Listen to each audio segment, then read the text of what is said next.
I don't want anyone to get this misconstrued. I am not one of these Xbox fanboys or one of these rah-rah guys. I collect for pretty much every console. But I will say this. I was a really big fan of the original Xbox. I really looked at it as the Dreamcast too. And I always like an underdog story that makes it to the top. And I thought Xbox was going to be that, especially with the fall of the Dreamcast, which I thought, that was clearly the underdog. And you saw how that played out. It seemed like the Xbox was going to be the successor of the Dreamcast. So I went all in on the original Xbox. It's probably, if not, it is my favorite console of all time. And I love what it stood for. It was edgy, it was over the top, it was everything that you wanted to be, even though it didn't have all the games that the PlayStation 2 had. I still love what the original Xbox stood for. And I still love it to this day. I've collected probably about 70 or 65% of the library. I have that up in my game room, and I love that console. I truly do.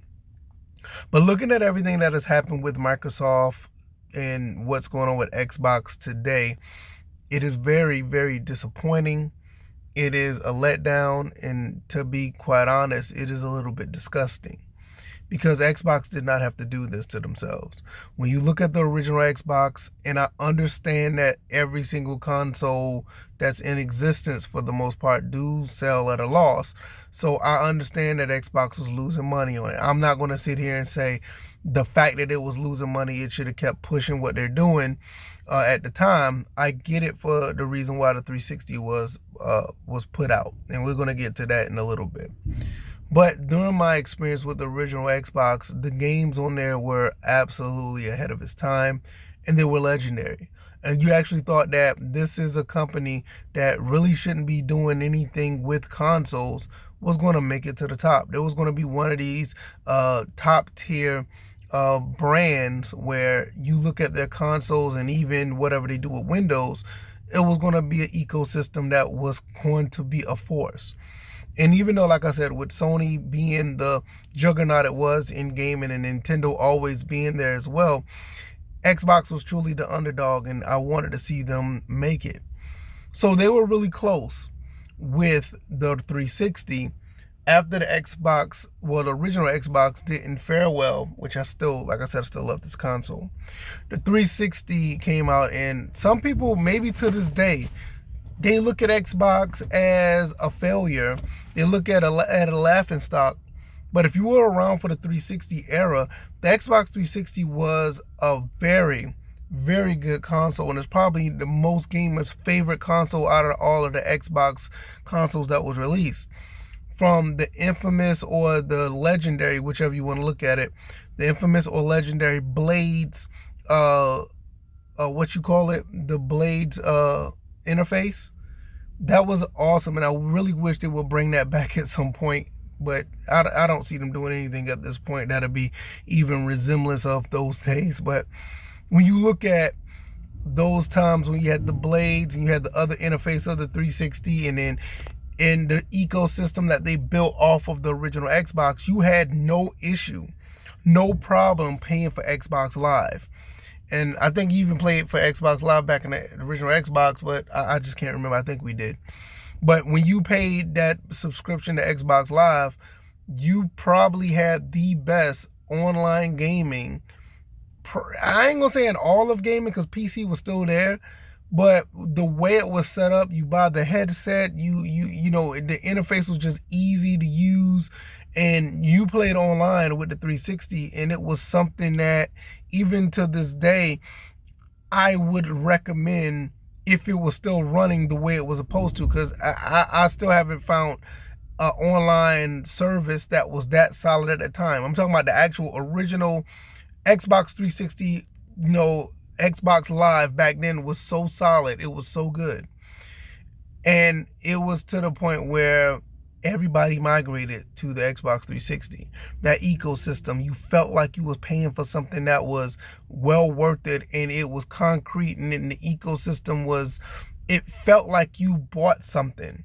And that's very hard to do in a digital or a cloud-based or an internet space, when you buy something and you feel like it's worth the price and you feel like you actually purchased the thing.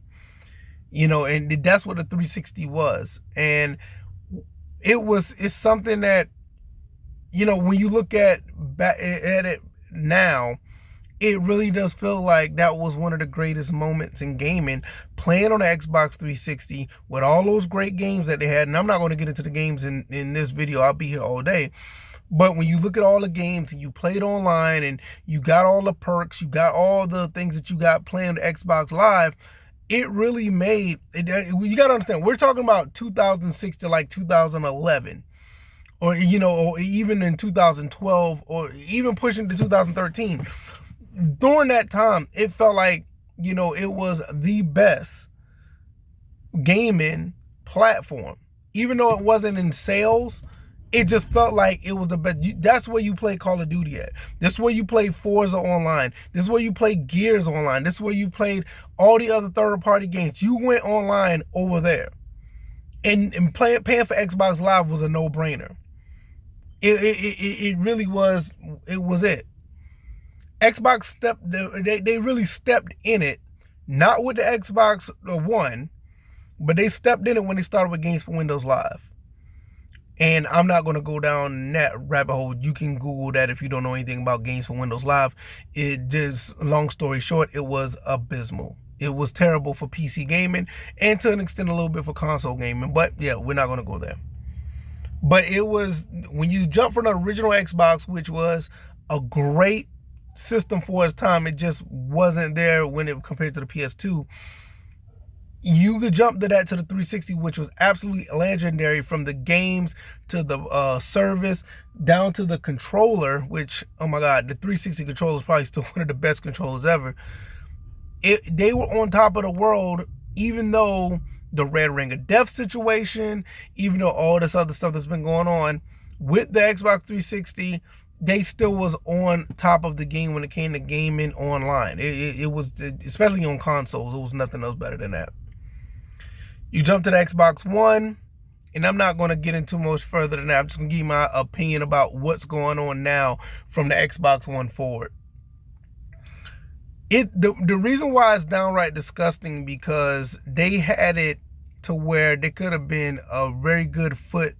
They could have planted their foot into the console space where this is something that could have lasted forever, or for a very long time. And what they did was they started to get very greedy. They wanted the Xbox to be a television device. They wanted to monitor your body with the Kinect. They wanted to do all these crazy things, and they tried to fix it with buying more studios and actually turning the Xbox One into a gaming console, because of the fact that they were losing badly, because the PlayStation 4 decided to say, hey, look, we're just going to give you a gaming console. Yeah, we may have some of these TV things on the back end, but it's going to be so far in the background, you're not even going to notice it unless you're going out to look for it. Xbox said, no, we're going to let you watch Price is Right and watch all your other TV stuff. We don't care anything about the games for the most part. Well, I ain't going to say they don't care, but you know what I mean. And that was pretty much the beginning of the end. Yeah, I said Game for Windows Live, that was just the start of it, but this was the beginning of the end. And it didn't help matters when they bought all these studios, and then they went to get Activision Blizzard, and now we're where we are now, where they got to recoup all this money now to get this Game Pass situation to the plus side of things, I guess. I don't know if they're losing money on it, but it damn sure seemed like it. And like, when you go back to those days, those original Xbox days where it looks like it was a Dreamcast 2, you had all these Sega exclusives, you look like you were still, trying to make your headway into the space with going up against Sony and Nintendo, and you almost got it. You almost got it with the 360. And if you would have kept pushing with that same mentality, you would have been in a much different space now. Because now we're looking at a company that bit off more than they can chew, and they ended up having to pass everything on to the consumer, and the consumer's not having it. I look at my Xbox Series right now, and I look at it with a little bit of disgust. And I hate to say this because I'm not one of these fanboys, because I don't mind. I'll play video games anywhere. I don't care if it's on the Nintendo, Sony, Sega, Microsoft, it doesn't matter. But when I look at that one particular console, and don't get me wrong, I'm glad I got it, but it's a little bit of betrayal going. It feels like I've been betrayed a little bit, because it's one thing to have a console and, okay, we know that you're buying up all these studios. You want to run Game Pass. You don't want us to own certain games, this, that, and the third. I get it. We all have a choice at the end of the day. You buy the console if you still want to buy a physical copy of the game that has the information on the disc, which that's a widespread problem. Shout out to game key cards. But when you look at what they tried to do, I get it. I'm not against it. I thought Game Pass was actually a pretty solid choice, and you can buy those games if you want to. And long as I have the files on my console, I'm okay with buying digital products, as long as I have the files and they can't be taken away from me. I'm okay with that. But what they done is they exploited the goodwill of the people, of their consumers, by raising the prices and begging, well, I ain't gonna say begging, but they're daring people to continue to pay for the same service for $30. Yes, you get Fortnite stuff. Yes, you get EA Play. Yes, you get Ubisoft Plus. You do get more stuff, but the stuff that you're getting is not really what most gamers want. I think if I had to choose out of the three, probably EA Play. Maybe EA Play. And even with EA Play, you got to also understand that a lot of those games that are free, they're older games. They wait to about a year till they make those games older. Like, you can't buy EA Play right now and just start playing Madden 26 forever. You have to wait till that game is free on EA Play once the Super Bowl is over, and most people don't even want to play that old. They consider that Madden's old at that point. But this is what you're dealing with. So where's the value? I feel like Xbox definitely exploited their customer base, and now I don't know if they're going to pay the price for it, but I know there's a lot of people unsubscribing to Game Pass. My Game Pass lapse, it goes away on the 12th of this month, because I don't do reoccurring payments. I have no desire to re-up that service. I have none. I will probably take that money and put it in PlayStation Plus, which that is another entity that I would not be surprised if we have issues with that. Well, more issues that we have already with that, because PlayStation Plus is not, they're not perfect. But you have people sitting here getting rid of their Xbox subscription, and I don't blame them. I'm one of them. I'm with you. And it's just so disgusting that it turned out this way. And I don't know what's going to happen going forward. People are talking about Xbox is going to be coming out with another console. They're going to be talking about Xbox going to be doing this, and it's going to help out in the long run for Game Pass as far as cloud gaming and putting the games everywhere and all this stuff. You should pay these $30 because it's convenient. It is convenient. And I think the only way you get Game Pass at this point is like if you have kids, or you're the one that just don't feel like buying all these games. Because when you have children, they're going to want every game that's out there. And if you can get this Game Pass for that, so you set it and forget it, then you're good. But for somebody like me, I don't need those new games like that. I just don't. Not for $30. I'd rather just buy them. I just rather buy them. And most of the games that are on Game Pass are a little bit older anyway. You could probably go to a GameStop and get those games. And I think right now, if I'm not mistaken, you can buy certain games that are on Game Pass right now at GameStop, and I think they have like a 4 for $40 or a 4 for $30 deal or something like that. You get 4 games for the monthly price that you're paying for Game Pass. And I think a lot of people who own Game Pass aren't really finishing these games anyway. They're just testing them out. And I think that's evident because of the fact that a lot of people are subbing. I mean, not subbing, they're canceling their subs. And they don't even care about finishing the games that they had on Game Pass. But I don't know. It's just really really disheartening looking at this and the way it's playing out. And to be quite honest, I don't know where Xbox goes from here. As far as I'm concerned, I'll continue to play on my 360 and just be good. I do play some games on the Xbox Series. Don't get me wrong, I do. But the majority of my gaming now is on PC and Xbox 360, PS3, and below and lower.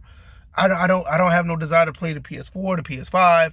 I don't have no desire to play the Xbox One or Xbox Series. I'm just sitting there and they're just sitting on my desk and I'm like, it's especially the Xbox Series. It just feels so disgusting and betrayed to have that console right now because of what it represents at this point. You know, it could have been so much more. Like if they would have kept building on what they did with the Xbox One X, they would have been absolutely fine. But now we don't know if we're going to get another console again from Xbox.